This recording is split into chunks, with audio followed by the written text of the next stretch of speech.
You are watching part 2 of the War Report's interview with former Auburn quarterback Chris Todd. Please like and subscribe, and as always, War Eagle. Kind of recapping here, right? You started your career at Texas Tech. You learned some things under Mike Leach. You had a little bit more autonomy in that. You went to junior college. You come to Auburn, right? Gus has got a different kind of focus in his coaching, right? Mm-hmm. Now, if you've been following the news around Auburn football, obviously we have a new coach, right? And his system is going to be a big change for a lot of fans, right? He runs what's called a multiple offense, but there are a lot of pro-style concepts in what he does, right? So help us understand, because, again, you were patient zero for Gus, right? That's pretty cool. You were, you were a junior college transfer, but a big thing for a lot of fans is that they know a lot of us notice the pattern. All the successful quarterbacks learned fundamentals somewhere else and then came into Auburn. So there was you, there was Cam Newton, there was Nick Marshall, there was Jarrett Stidham. Every single one of you went the junior college route and then came into Auburn. But we don't have any examples, kind of following up on Caesar's question, of a freshman QB coming into a Gus system and finding success. Why do you think that is? Well, let's start that response by saying, well, at least two of those people, and this is not being disrespectful to Stidham, because dude was a tremendous athlete, and obviously he's still playing in the NFL. But Cam Newton is not a normal human being, and nor is Nick Marshall. Right. I mean, that's just honest truth. Like, I remember the first time I saw Cam Newton, Gus actually, he called me. He was like, "Hey, man, I got this guy that we're recruiting. I need you to come help me." And that's all he told me. And I walked in, and there's this freaking giant, like, standing in this office. And when you, like, I don't know what he's listed as, a high 6'5", 6'6" or something, but the kid looks 6'8". I mean, and his calves are look like my thighs. They're just ridiculous. And I've heard stories of him running drills where, conditioning drills. Like, when I did conditioning with Coach Yachts, like, he made me run with the DBs and receivers, which was stupid because I don't run with DBs and receivers. I outweighed everybody by 30 pounds, and I could be up there in the line for about 3 reps, and then I was just slowly backing off. But they said Newton would just, at 250 pounds, whatever he was, like, they said he ran like a deer, and he was up front all the time. I mean, he was just a freak, just absolutely a freak. And that they even told me, but the Big Ben drill. Where so it's the Hail Mary thing. You do it in the practice. Like, let's practice this for whenever it happens in a game. Like Doug Flutie style. They said one practice, I think it was Barrett Trotter called me and told me, he's like, "Yeah, so we just did Big Ben drill." I was like, "Oh, really? Yeah." He's like, "We did it from the 30." I was like, "What?" Yeah. So I don't even know what that, like, that's ridiculous. Yeah. So it's like, he was an absolute freak. And then Nick Marshall, on the other hand,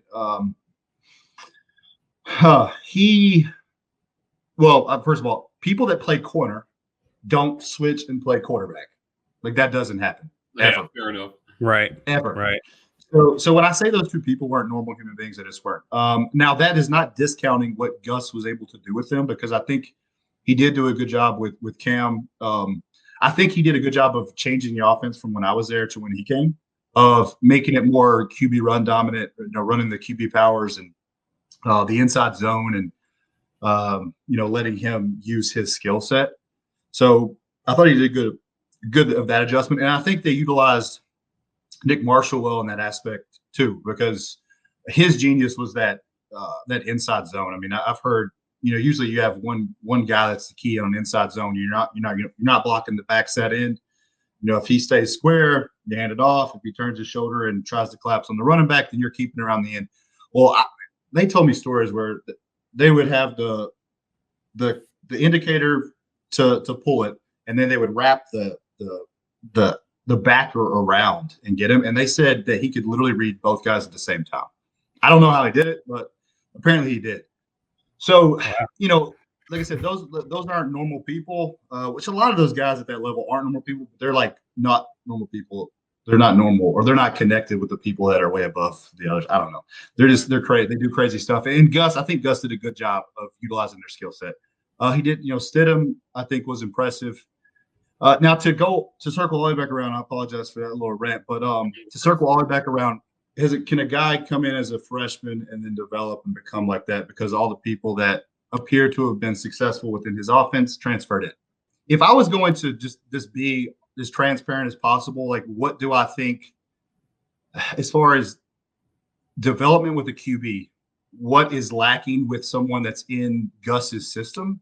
Or at least, how about I say this, what is different from the development or what I could see on a field on a daily basis when I watch somebody that's in that offense as compared to somebody that's in the air raid? And I would say it mostly lies within the post number one read. And so after the first read is where it changes.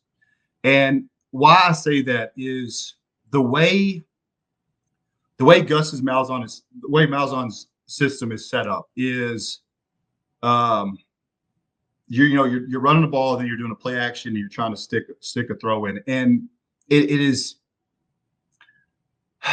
important that you get the right play calls in there when you're doing that, especially if you don't have, progressions all the way across the field.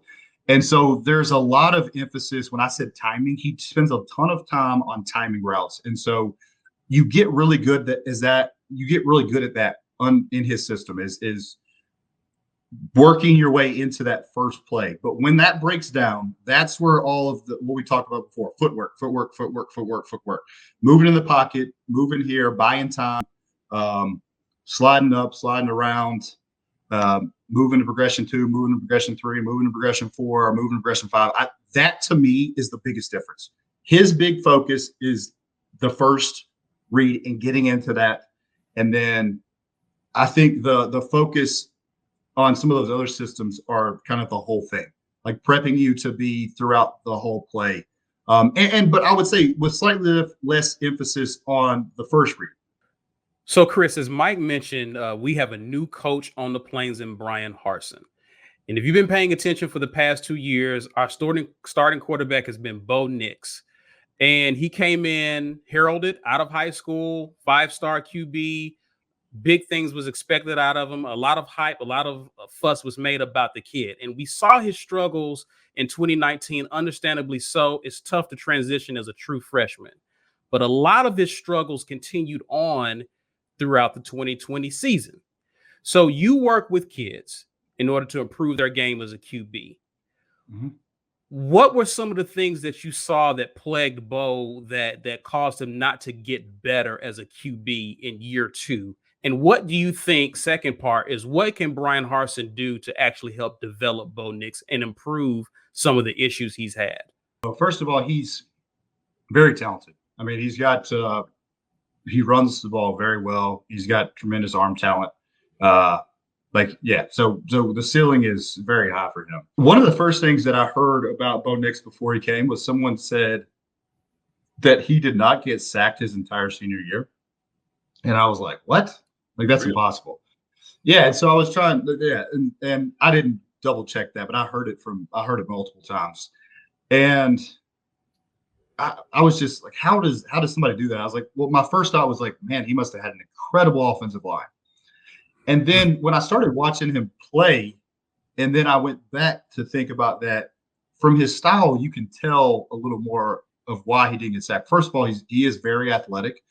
And at the high school level, he would have been capable of outrunning most players that he's up against. Right. And so to not get sacked for an entire season, I mean, there's just way too many things that happen when you're staying in the pocket and waiting for progressions or routes to open up. I mean, it's just stuff does, you're going to get sacked. So to not get sacked ever, that tells me he was getting out of the pocket early and buying time. And I'm sure he was very successful in that. And I don't know if I was his coach in high school, if I would have had a huge problem with it. If he's completing passes and gaining yards and winning games.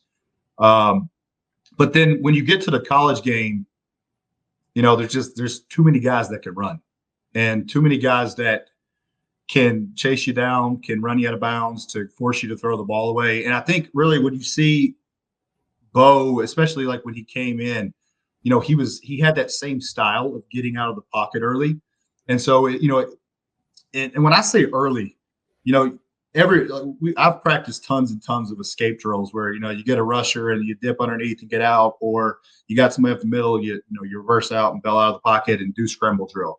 So I've done all that, but I think to not get sacked for an entire year, that tells me you're doing it earlier than that with the athleticism. And so he's being cautious and just continued to make plays. And so he kept doing it. And then, when he started with, I think, Oregon in 19 and moved forward, I saw some of that still. It was just, getting out too early, not staying in the pocket. And I think that's really just what he maintained, was that style. And I think the biggest thing that I saw was just, it's just taking a little while to get him out of that. And I don't know if that's him. I don't know if that's was coaching. I don't know if that was Gus.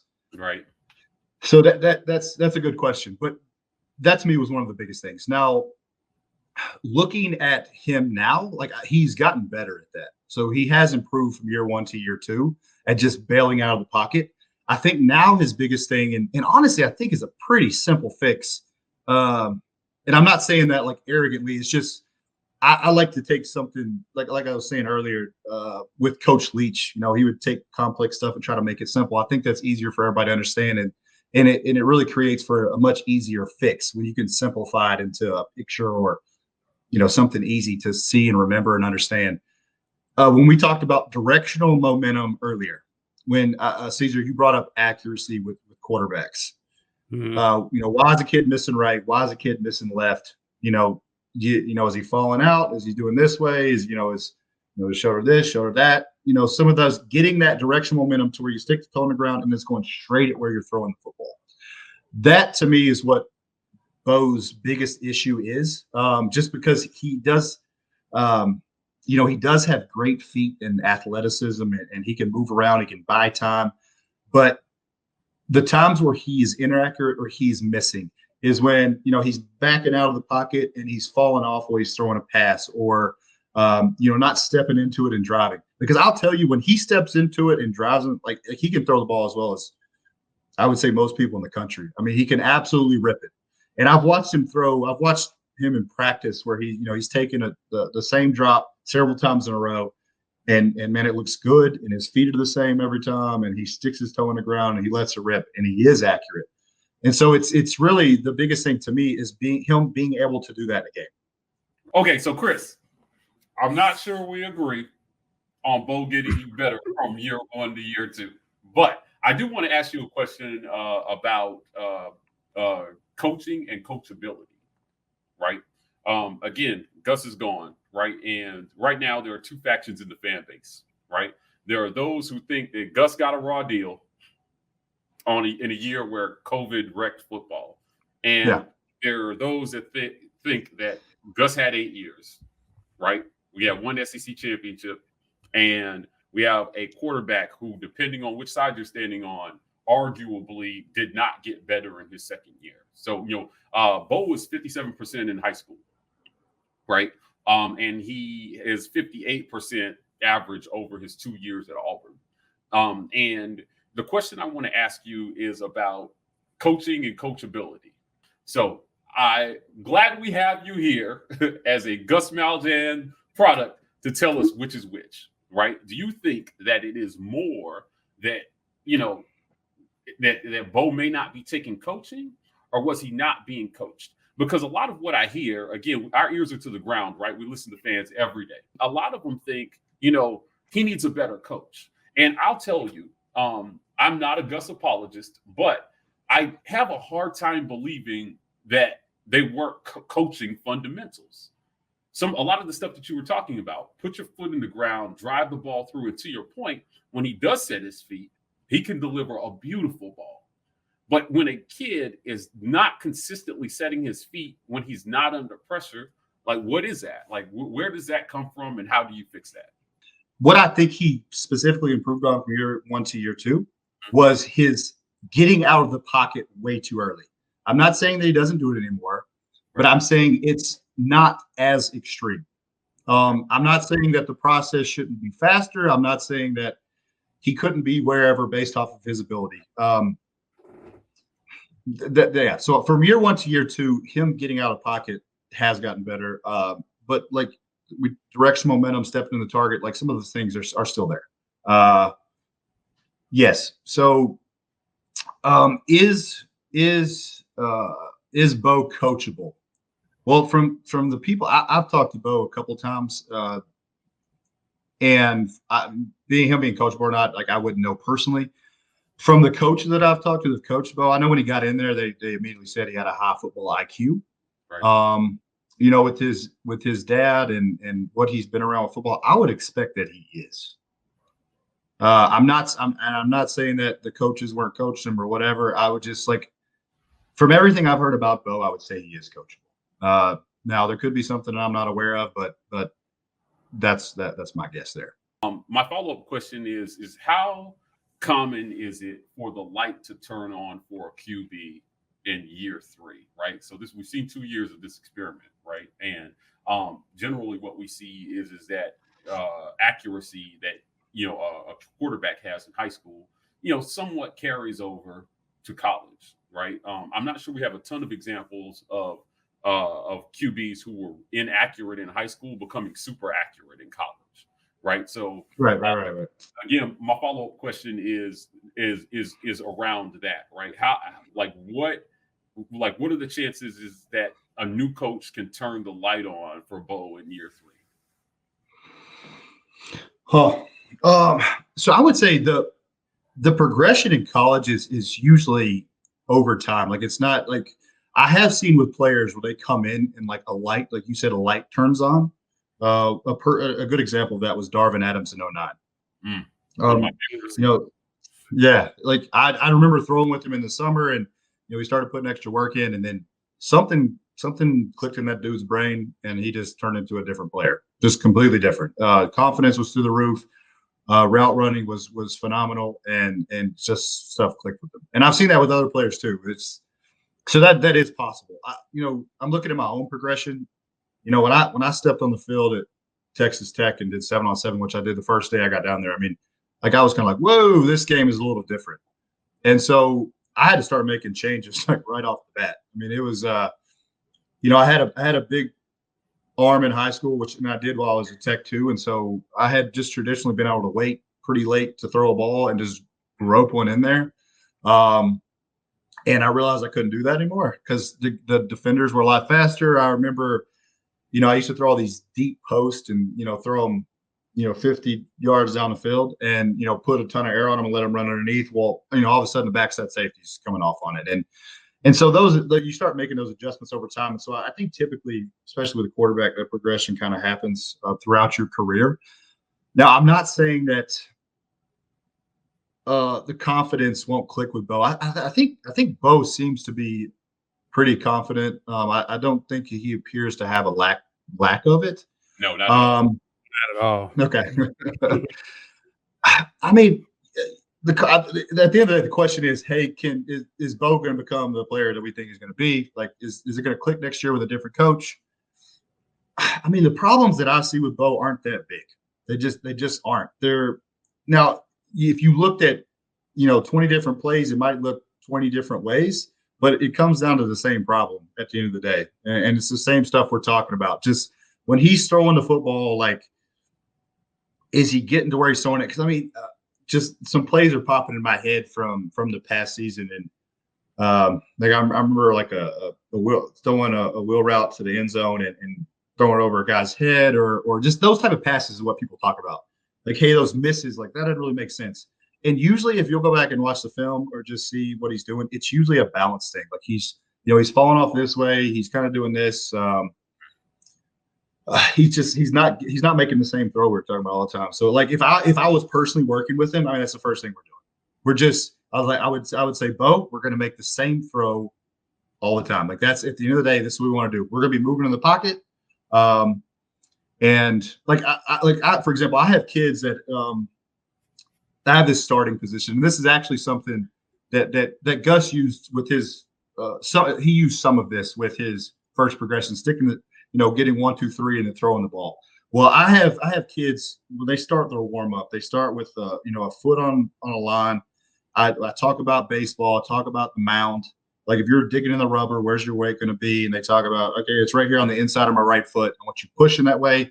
Sometimes we'll pull out a boxing glove and I'll show him punching, like I want your momentum going this way, and then we throw. And then like it once you kind of create that foundation, it starts getting pretty easy to make changes because if they're missing this way or this way, you're just changing the shoulder. I need you to drive here.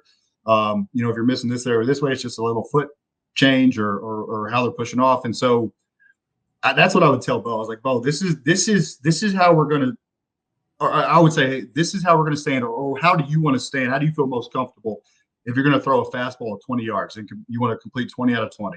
He's like, oh, I'm good here. This is what I do. I was like, okay, we're going to do this every single time, right, and just get great at doing this. And so when that's ingrained in his brain, whether I'm moving around the pocket where I got to slide, whether a free rusher comes in, at the end of the day, wherever I'm moving, I'm going to stick that toe in the ground. I'm going to find my target. I'm going to stick my back toe in the ground, and I'm going to drive straight at that target. And to me, that fixes most of his accuracy issues. Like his throwing motion is pretty good. Like I wouldn't mess with that because he spins the ball well. His feet are phenomenal. Like I didn't know how good they were. I actually had one of my quarterbacks watch him because I was doing run game with him, and man, his feet are so quick. Like he's explosive. His hips are so good. They're getting turned. Like man, his skill set is high and it's really good. And so honestly, that to me is what I would focus on with him, and I think it's something that's very doable. So Chris, I can't let you off the hook here, right? Because what you just told us is that you see a lot of things that are fixable. So I'm gonna I see where you're going, and I'm gonna see if you're gonna play dodgeball with me like one more time. So if the things that you see are fixable, do you and a kid is not progressing, do you think that is more about the coach or the player? Because it feels like Gus got fired because they thought it was more coach than player. I mean, to be honest, like I'm watching it, and I'm with you with the quarterback development as far as Bo's skill set and where he should and could be. I don't know why it's not there because I'm looking at it and like I said, I've had exposure to a lot to different coaches and different systems and a wealth of knowledge of quarterback stuff, and so maybe my perspective is different, but I don't know why that wasn't addressed because like if I was a coach with that system, like I would have addressed it, and I don't know why they didn't. So I mean, that's the best answer I could give there. Yeah, I don't know why because I do think it's fixable. It's possible that some things happen under the lights and people change, but a lot of that stuff is, you're repping it so much in practice that it kind of becomes your natural reaction to how the game's playing out. If you get a rusher, you've done it, 2,000 times. Hey, I know I'm stepping here, step back in the pocket, and I'm making this throw. If I get a guy, coming from the right side and, an end coming and he beats it, I know that I'm ripping to the other ear to secure the ball and I'm stepping back up and I'm getting my feet out again. I'm going to stick my toe on the ground and throw. So like, to me, like I've done that for so long. I've been doing it since I was in high school, and I did it when I was at Tech, and I did it when I was at Auburn. Like that stuff is just ingrained in my brain. Like I've done it myself thousands and thousands of times, and I've coached kids to do it tons and tons of times.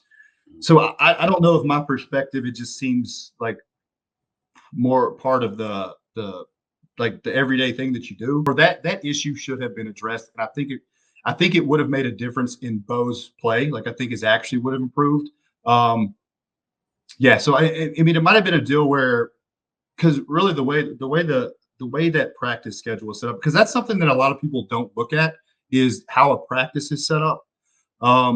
With the system at Tech or really with the air raid, because it was really big in Kentucky. We did it in high school.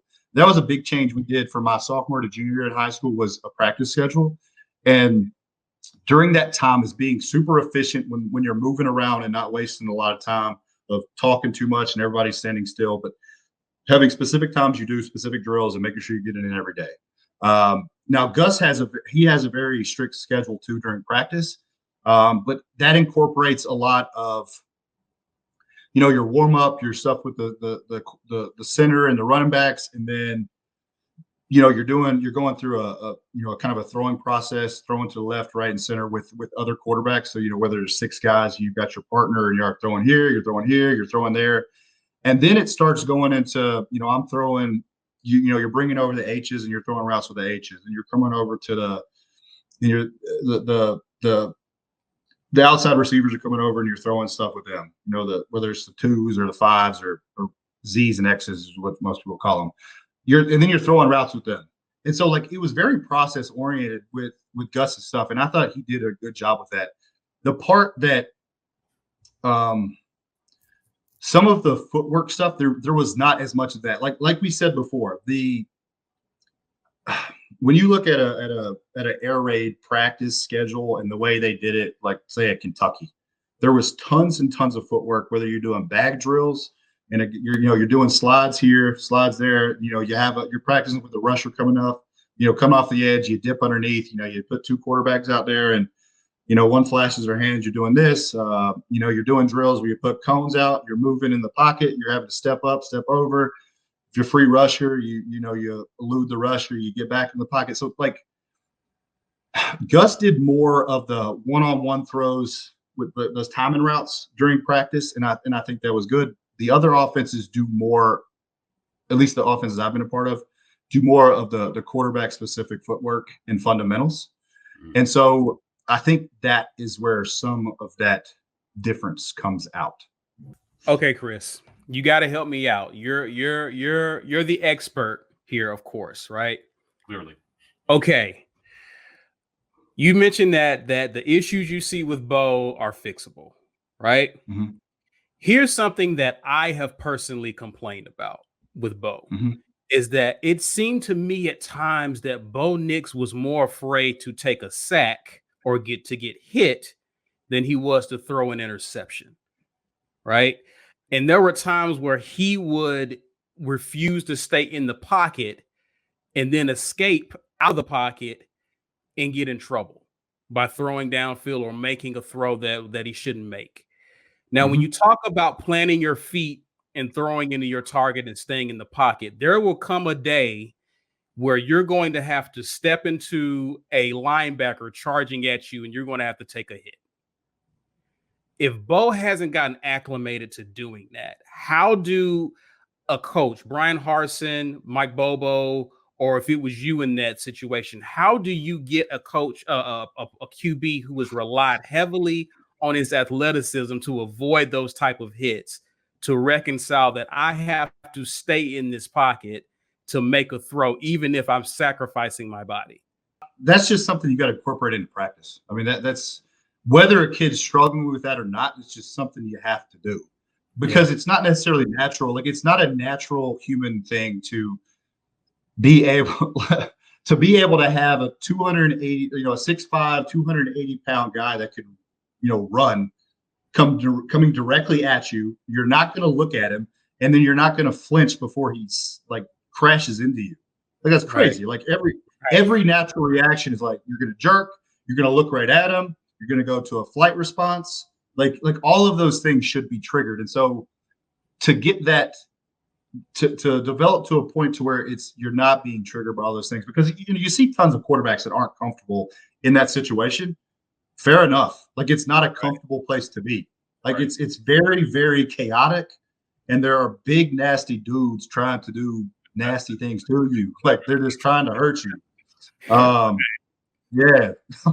Yeah. I mean, it is not just when they hit you, when they get you on the ground, they're trying to hurt you. So it's just, it's not a natural thing to be calm there. So my opinion, you have to practice it. And so, Leach, I'll approach this several different ways, but just from the closest thing you can be to a live situation, like Mike Leach, for example, people at Auburn talk about me not being a runner, Cody was a runner, and then you have other guys that were a runner. Well, I used to run the ball a decent amount in practice when I got to Tech, and he hated it. He absolutely hated it. He wanted me to throw the ball and get it to the athletes. And to his point, we had great athletes.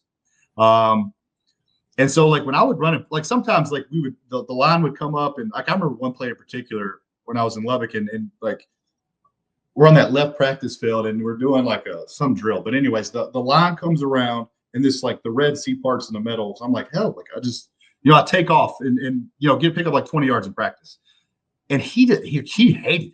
Like he was like, I don't want you doing this. So he really wanted, to get back to the point. So he wanted you staying in the pocket and he wanted you to find a receiver. And his thing was he wanted you going through those repetitions all the time. Make the passes, go through the progression, stay in the pocket, go 1, go 2, go 3, go 4, go 5, make the adjustments you got to make, that type of thing. And going back to being comfortable in the pocket with that, what they would do is they never wanted you to touch the quarterback's arm because that is fairly dangerous. Like if you got a guy that's vitally important to your team, you don't want people on a daily basis grabbing their arm and creating an unnecessary injury. But what they would have them do is you can slap the guy. So something else that's unnatural is like when you're out there looking here and somebody's slapping you in the gut, or they're popping you here, or they're tapping you when you go by. Like you on a daily basis, you start getting that timing mechanism in your brain, like that counting, like boom, this is how much time I have. And so like you start to get the feel of I'm good, I got to get it out. I'm good, I got to get it out. I'm good. So that is very important to get that timing down in your brain. But what it also does is like you're getting slapped, but you're having to constantly move to try to not get that. So you kind of know, okay, this guy's coming in. I got to step here. I got to step there. And you can watch film too. Okay, this guy would have gotten a sack on me, so I need to slide here. I need to do this. So it's as close to like kind of a live drill that you can do without actually hitting the quarterback. That's something you can do on a daily basis. Some people go out there with dummies. I've done a lot of drills. I think we talked about this one earlier where, the team's off doing something else. Like they're all doing position stuff. Your quarterback. So I'm standing here as a quarterback and I take a drop. I have 2 guys standing as defensive ends and they come and we see them as a free rusher. So boom, he comes as a free rusher. I move the ball to protect it, keep it away from him. And then I dip and then I practice my escape drill. So, that's something you do all the time. Another one, like we talked about, you're doing, directional stuff. So you're moving. So you're getting really comfortable with moving in the pocket. And then, like I said, in going back, you can incorporate while you're doing these slaps and the pokes and the getting bumped.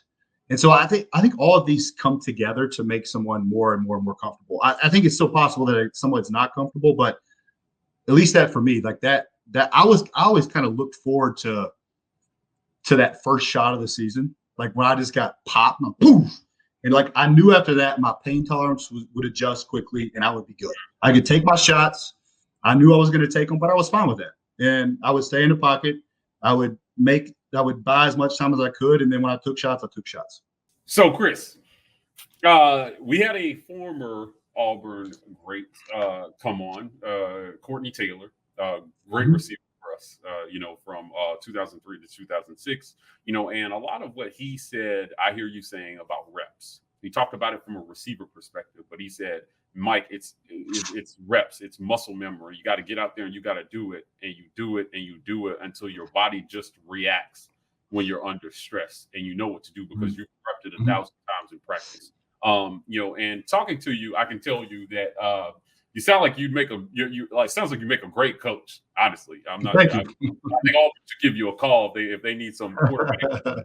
But y'all, you can sign the petition or something. Definitely. So I want you to tell me now. Coach Harsin is coming in, right? The guy who recruited you, everybody who had a hand in recruiting you is gone. If you're Bo Nix, and there is a talented freshman that's coming in the spring with like a 72% completion percentage, right? If you're Bo Nix, what are you doing on your own to get those reps to make sure that you maintain the starting job going into the season? Like how does a guy in Bo Nix's situation keep his grip on the starting job, and what work is he putting in on his own to get better? I mean, you better be doing a lot every year. The summer is a big time for you to be doing a lot of individual work. Spring is a period where you're kind of a part of the team, and those are huge reps, but they're kind of more directed by the coaches. The summer, the 7-on-7s, like that's a lot of work that you had to do. Like when I was at Tech, I know like we had Filani and Hicks, which are 2 of our receivers. Danny Amendola, who I think he's still in the NFL. Crabtree would come out with us. Like we would throw almost daily. Like, well, we would do 7-on-7 every day in the summer, and then we would do individual stuff on those extra days in the summer. So we were throwing all the time. And like I had to do that just to do as much as the guy I was competing against. So it depends on who you're competing against, how much you have to do. A thing that I heard when I was coming out of high school that was kind of right up this alley and valuable information. When I took my visit to Oklahoma, that was one of the last schools that I was looking at going to. On my visit, I went out to eat with Jason White. I don't know if you remember Jason White. He won the Heisman Trophy. Yeah. Say what? 2003 Heisman winner. Exactly. Oh yeah, exactly right. Yeah. First of all, I was pumped to hang out with Jason White because I mean, it's just his story was cool, and I got to hear about his sister, a very talented family, and all the stuff that he went through. But one of the things he said, he's like, man, they're going to try to replace you every year. He's like, I just won the Heisman Trophy. If I was coming back, like I would expect them to bring somebody in to beat me out. Oh wow. I was like, so you're telling me you win a Heisman Trophy and you have to worry about your job? And that's what he said. He's like, they're trying to bring somebody in that's better than you every year. So, I mean, that's literally the case. I mean, when I was at Auburn or at Tech, I mean, when I got there, I ended up being third on the depth chart my true freshman year, but there were several guys I had to beat out and guys that were very talented in high school. I mean, big arms, thrown for a ton of yards. So I had to beat out some guys then. So like you're fighting even if you're not the guy. And then, when I was at Auburn, it's like the guys we had Neil Caudle. I mean, Neil Caudle was he was an Elite 11 quarterback. We had two other guys were Gatorade Players of the Year in their state. Was Barrett Cody Trotter? could have went. He was, yeah. Okay. Barrett Trotter and Cody, yeah. Okay. Now Barrett could spin it. He could, and he was very good fundamentally as a quarterback too.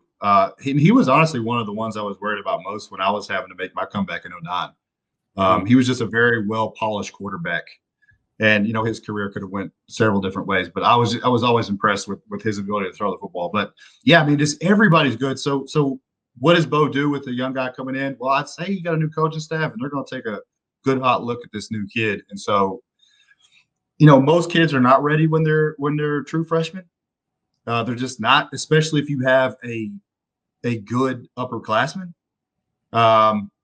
So I mean, I would say he's got to be on top of his game, and he needs to keep improving. And then, like, my thing was, like, I was going to do as much as I knew to do to continue to get better. But then if I ever saw someone else putting in extra work or doing something that I wasn't, I made sure I started doing that at least as much as they were.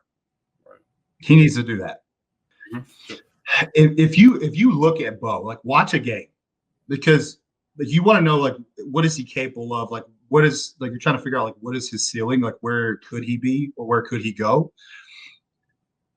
If you watch a game, I mean, there's usually a play or a 2 or 3 plays in a game where you're like, wow, like, that was impressive. Whether it was just a throw that he put zip on, or he's rolling out the wrong way and like throwing a pass across his body, and like you're just like, wow, that was really good. Or he's out of position and he still hits a guy on the sideline. So to me, like that, like if you're seeing like how good could Bo be, like you see where he can be. But like you hear Tiger Woods talk about it in golf, it's all about consistency, like right. being able to do it all the time. And so with Bo, that to me is it. Like it's back to that. Make the same throw all the time. Like make it simple. Like you don't have to be like super athletic. You don't have to be that player in high school. Like yes, every now and then when we got a pass play, you're gonna dip out because you're gonna get pressure, and then when you get out, like go make a play with your feet. Like go do scramble drill and make a throw on the run. But besides those circumstances, like get in there and then make those easy throws. Do them all the time. Do the same one. Do it consistently. And so, like, if he could do that, like if he can make turn the wow, if he can turn those plays into, do it instead of doing it 3 times a game, he can do it 8 times a game or 10 times a game. Or if honestly, if he can just, making those routine plays all the time, like the throws that he should make, just make them. And so that to me is the biggest thing that or he would jump out because the talent's there, the wow's there, like you see the plays where he has a huge upside. So just getting him into a place where he can do it all the time.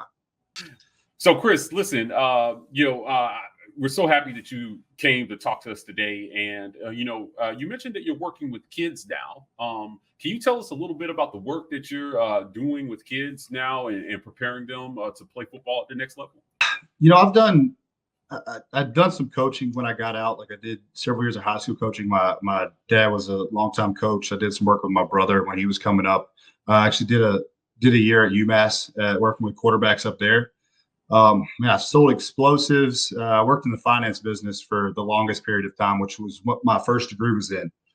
Since then, finance was there were a lot of good things there, but like I was just looking to do something else. I went back to school. I spent 2 years getting a second degree in psychology, which I absolutely love. For many reasons, but both my parents were science teachers, and I was like my best subject in school was mathematics, and so I was always a math and science person. And then you kind of have psychology in there somewhere. But about 4 or 5 years ago, I got into that and just absolutely fell in love with it. And so you talk about teaching kids, man. The psychology thing has been huge. It's just figuring out myself, being able to relate to other people, being able to relate information or relay information to players that I'm working with. And then ultimately, I wanted to use it too to better understand the world, but better understand how I fit in. Like, how do I want to give back? How do I want to be a part? What makes me feel proud at the end of the day? What gives me purpose? What goals make me happy? That type of thing. And one of them is like, I didn't want to give up football completely. Like it gave me so much, and parts of it I can replace with other things. Like golf is something that I do all the time. And, I've been single digit for a little while, so I really enjoy golf. But if we ever, if y'all want to play golf, we can go and I'll run my mouth. But yeah, like I don't know. Football is one of those things. So working with kids it's been a way for me to connect, to give back to the game. But then the psychology stuff, like the application of it is huge. We talk about we've talked about our quarterbacks at Auburn. We talked about Bo. It's so surprising when you come across a kid and so many coaches, they have methods they use while they're coaching, and they'll tell a kid something and it won't click with the kid. But the coach uses that same technique to talk to them several times. And sometimes you can do it 6 different ways and it won't click until that last way you try it. And so the psychology has been big with, helping me to first understand them, how to relay information, how to take complex information and simplify it. And I don't know. So like I said, it's been very interesting for me there. It's been a great application for my second degree. I'm going to move forward probably and get a master's in sports psychology. So I'll be able to use that there. And then, when the COVID stuff kind of slows down, what I'm wanting to do moving forward is I'm going to do some stuff here in Kentucky, because it's really the facilities and the access to good training now, which is kind of where I think the football world is going. Is limited. Like it's limited in Kentucky. And honestly, it's limited in Alabama, which is surprising. When I was down in Auburn, there were kids that were driving, 2 hours to go to Birmingham to try to work with somebody.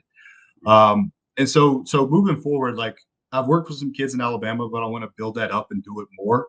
Like I said, that's something that gives me purpose, that allows me to give back to the game, allows me to use my skill set that I've put together over years, and something I'll be excited to get up and do every day. So that's, something I want to be a part of my life for a while. Well, Chris, again, we really appreciate you joining us today. As always, we are the War Rapport. Please click like and subscribe on YouTube. We are working hard to bring you more interviews like this, more education, more insider access. We are the War Rapport on Twitter and Instagram, TW Rapport on TikTok. Gentlemen, we're signing off. And as always, War Eagle. War Eagle.